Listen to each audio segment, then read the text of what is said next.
வாக்குண்டாம் நல்ல மனமுண்டாம் மாமலரால் நோக்குண்டாம் மேனி நுணங்காது பூக்கொண்டு துப்பார் திருமேனி தும்பிக்கையான் பாதம் தப்பாமல் சார்வார் தமக்கு. இந்த வீடியோவில் நம்ம பார்க்கக்கூடிய விஷயம் அப்படிங்கிறது மே மாதத்துக்கான பலன்கள். இந்த மே மாதம் அப்படிங்கிறது ஆங்கில மாதம் மே மாதம் அப்படிங்கிறது சித்திரையினுடைய 18ஆம் தேதியிலிருந்து ஜூலை மாதம் தொடக்கம் வரைக்கும், அதாவது சித்திரை வைகாசி 17ஆம் தேதி வரைக்கும் இருக்குது. மொத்தம் 30 நாள் இருக்குது இந்த மே மாதம் அப்படிங்கிறது.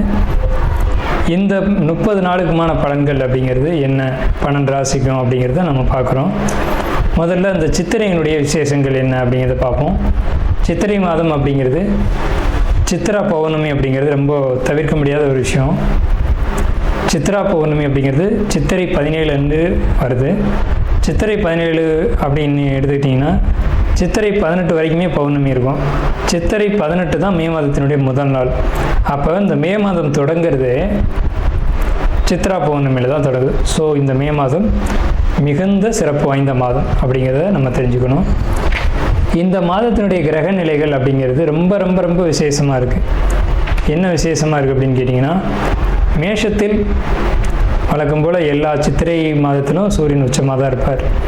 ஆனால் இந்த வருடம் மட்டும் செவ்வாய் ஆட்சி பலம் கொண்டு அதே வீட்டில் இருக்கார்.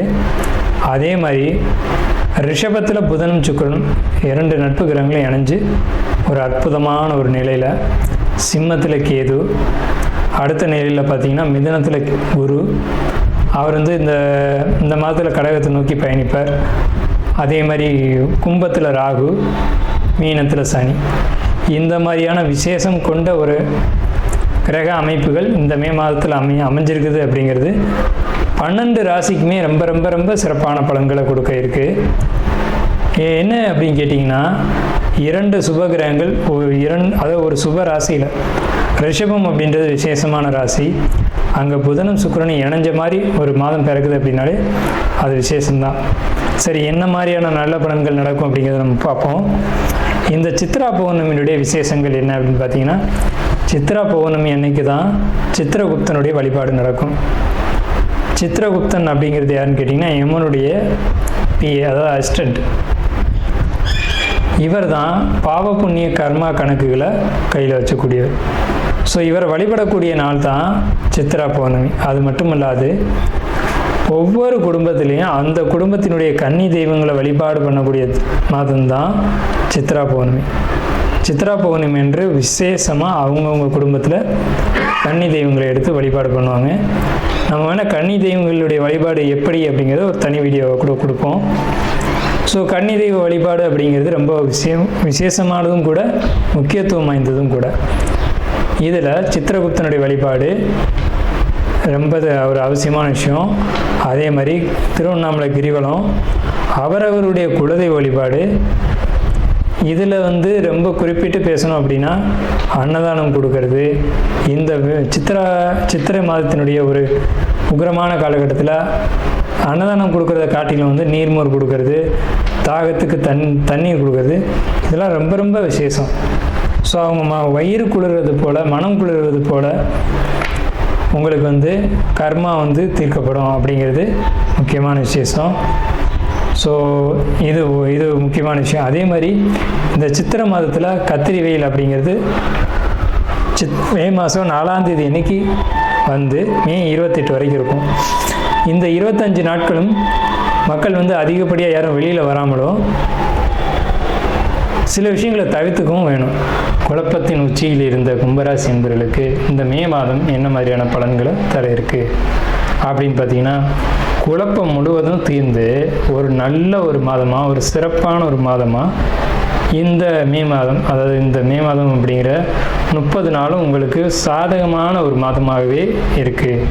எப்படின்னு கேட்டிங்கன்னா, மனசுக்குள்ளே ஒரு நிம்மதி, ஒரு தெளிவு, ஒரு புத்துணர்ச்சி, ஒரு ஆக்டிவான ஒரு சூழ்நிலை இது உங்களுக்கு இருக்கும். குறிப்பாக உங்களுக்கு இது நாள் வரைக்கும் இந்த குழப்பங்கள், உடல் ஆரோக்கிய பிரச்சனைகள், இது ரெண்டும் சரியாகுது. குறிப்பாக சொல்லணும் அப்படின்னா, நீங்கள் நினச்சிக்கிட்டு இருந்த அல்லது நீங்கள் ஆசைப்பட்ட ஒரு ப்ராப்பர்ட்டி அல்லது வாகனம், லக்ஸரியான பொருட்கள் வாங்கக்கூடிய யோகம் அப்படிங்கிறது கண்டிப்பாக கிடைக்கும். உங்களுடைய சகோதர வழியில் பெரிய அளவிலான சப்போர்ட் கிடைக்கும்.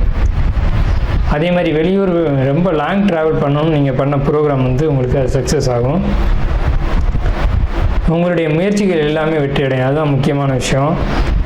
நீங்கள் செய்யக்கூடிய தொழில்னு பார்க்கும்போது கட்டுமான தொழில் அல்லது இயந்திரம் சம்மந்தப்பட்ட தொழில் அல்லது ஒரு சாதாரண ஒரு தினக்கூலியான ஒரு தொழில் இருந்தால் கூட அந்த தொழிலில் ஒரு நிம்மதி, அதன் மூலம் ஒரு லாபம், அதன் மூலம் ஒரு சேமிப்பு அப்படிங்கிறது இந்த காலகட்டத்தில் கிடைக்கும். உங்களுடைய தந்தை வழி அனுகூலங்கள், தந்தை வழியிலேருந்து அந்த பிரச்சனைகள் சால்வ் ஆகிறதா இருக்கட்டும், தந்தை வழி ப்ராப்பர்ட்டி கிடைக்கிறதா இருக்கட்டும், இது எல்லாமே இதில் இருந்த பிரச்சனைகள் எல்லாமே ஒரு முடிவுக்கு, நல்ல ஒரு தீர்வுக்கு வந்தாச்சு.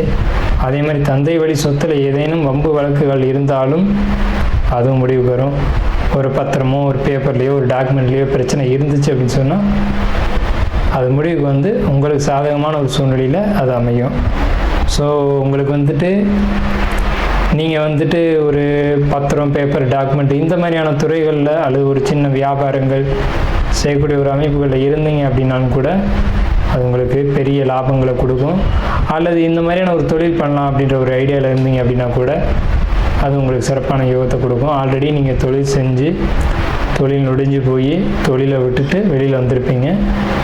மீண்டும் தொழில் செய்யணும்னு நினச்சிருப்பீங்க. அது நண்பர்கள் மூலமாக அந்த ஒரு எண்ணங்கள் உருவாகிருக்கும். யாரையும் நம்பி செய்யக்கூடிய ஒரு சூழ்நிலையில் நீங்கள் இப்போ இருக்க மாட்டீங்க.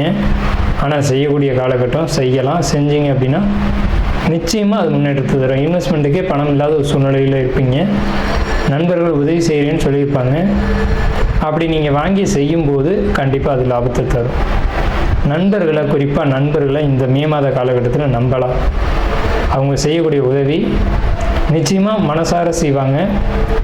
அதன் மூலமாக வெற்றி கிடைக்கும். அதே மாதிரி சகோதர வழி உதவியும் கிடைக்கும். சகோதரனும் சகோதரியும் உங்களுக்கு மனசார வந்து இந்த மே மாதத்தில் சப்போர்ட் பண்ணுவாங்க, ஹெல்ப் பண்ணுவாங்க. அவங்களுடைய உதவியின் மூலமாக நீங்கள் வெற்றி அடையலாம். உடல் ஆரோக்கியத்தை பற்றி பேசணும். உடல் ஆரோக்கியத்தில் இதுக்கு முன்னாடி இருந்த பிரச்சனைகள், அதுக்காக நீங்கள் எடுத்துக்கிட்ட மருத்துவங்கள், இதனால் ஏற்பட்ட உடல் முன்னேற்றங்கள், இது இன்னும் நல்ல ஒரு நிலைக்கு உடல் வந்து ஆரோக்கியத்தை நோக்கி தான் போகுது. ஸோ உடலை பொறுத்த வரைக்கும் நீங்கள் பத்திரமா வச்சுக்கிறது ஒரு பக்கம், எப்படி இருந்தாலும் இந்த கிரக நிலைகளை தொட்டு பார்க்கும்போது உடல் ஹெல்த் வைஸ் ரொம்ப ஃபிட்டாக தான் இருக்கும். இருந்தாலும் நீங்களும் கவனமாக வச்சுக்கோங்க. கடந்த காலகட்டங்கள் மாதிரியான ஒரு அமைப்புகள் உங்களுக்கு இல்லை. அதே நேரத்தில் ஒரே ஒரு எச்சரிக்கையை மட்டும் நான் கொடுக்கணும் உங்களுக்கு. ஜாப் அப்படின்ற ஒரு விஷயத்தில் இப்போவும் பிரச்சனைகள் உண்டு, வரக்கூடிய அமைப்புகள் உண்டு. குறிப்பாக ஏதேனும் ஒரு சிக்கல்களை நண்பர்களோ அல்லது நண்பர்கள் அல்லாத எதிரிகளோ இழுத்து விடுறதுக்கு பார்ப்பாங்க. அதை பொறுத்து மட்டும் உங்களுடைய ஜாப்பில் உங்களுடைய கவனம் தெளிவாக இருக்கும் பட்சத்தில் உங்களை யாரும் எதுவும் செய்ய முடியாது. அப்படி இல்லாமல் கொஞ்சம் கவனக்குறைவாக நீங்கள் இருந்தீங்க அப்படின்னா அதனால் பிரச்சனைகள் ஏற்படும். ஸோ ஜாப்பில் மட்டும் கவனமாக இருங்க. வேறு எந்த சிந்தனைகளும் வேண்டாம். நாம் இதுவரைக்கும் பார்த்த ராசி பலன்கள் எல்லாமே பொதுவான ராசி பலன்கள் தான், 12 ராசிக்குமே. அப்போது உங்களுடைய தனிப்பட்ட பிறப்பு ஜாதகம் அப்படிங்கிறது உங்கள் ஜாதகத்தில் தனிப்பட்ட பலன்களை கையில் வச்சுருக்கோம். உங்களுக்கு ஜோதிடம் சம்பந்தமான சந்தேகங்கள் இருந்தாலும் சரி, அல்லது ஜோதிடம் பார்க்கணும் அப்படின்ற எண்ணங்கள் இருந்தாலும் சரி, இல்லை ஜோதிடத்தில் சந்தேகம் இருக்குன்னு நீங்கள் நினச்சாலும் சரி, நம்ம நம்பர் வந்து கீழே ஸ்க்ரீனில் தெரியுது. அந்த நம்பருக்கு காண்டாக்ட் பண்ணி நீங்கள் எந்த நேரத்தில் வேணாலும் நம்மக்கிட்ட பேசலாம். இல்லை ஜாதகம் பார்க்கணும் அப்படின்னாலும் நீங்கள் அப்பாயின்மெண்ட் வாங்கிட்டு எப்போ வேணாலும் நம்மளை காண்டாக்ட் பண்ணி ஜாதகம் பார்த்துக்கலாம். நன்றியும் வாழ்த்துக்களும். வாழ்க வளமுடன்.